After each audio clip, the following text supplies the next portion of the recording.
اگلا سوال ہے علی بھائی کہ اہل سنت کے ہاں مختار ثقفی کو بھی دعوی نبوت کرنے والا کذاب کیوں سمجھا جاتا ہے؟ اس پہ پلیز وضاحت کرتے ذرا۔ اہل سنت اہل تشیع دونوں مانتے ہیں. اب متاخرین تھوڑے نرم ہو گئے ہیں شیعہ کے. پرانے تو وہ بھی کذاب کہتے ہیں، وہ بھی اس سسٹم کا حصہ بن گئے تھے نا، کیونکہ ظاہر مختار ثقفی خود سید نہیں تھا نا، مظلوم آدمی تھا. آپ کو پتہ ہے نا یہ کون ہے مختار ثقفی؟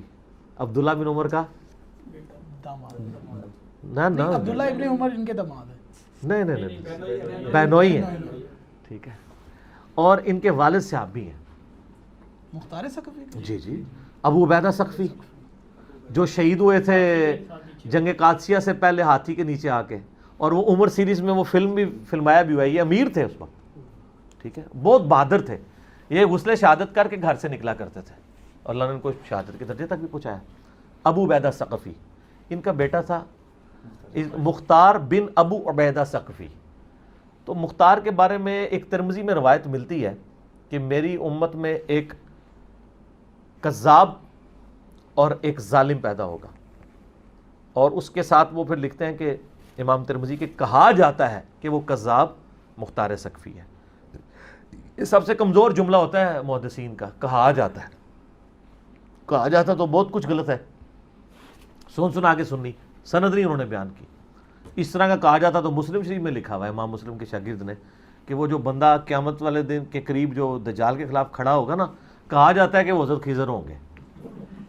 اے میں حدیثاں سے کہ کہا جاتا تو تسی بچڑا کوئی نہیں جے، پوری خضر پارٹی آ جڑی تواڈے ہوتے کہا جاتا ہے.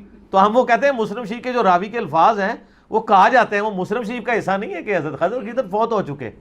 اگر نہیں یقین آ رہا تو مسئلہ نمبر 13 دیکھ لو، فوت ہوئے خود دفنایا ہوا ہے، ٹھیک ہے، علمی طریقے سے بتایا کہ وہ خضر اور تھے، چلے گئے دنیا سے. تو مسلم شریف میں ایک حدیث ہے کہ اسما بنت ابی بکر نے حجاج بن یوسف سے کہا تھا کہ کذاب ہم دیکھ چکے اور ظالم تو ہے. وہ کہتے ہیں وہ دیکھ چکے میں یہ مراد ہے، اس میں بھی نام نہیں ہے. کچھ روایتیں انڈائریکٹلی لے کے آتے ہیں. میرا تو موقف یہ ہے کہ میں مختار ثقفی کے بارے میں پازیٹیو نظریہ رکھتا ہوں.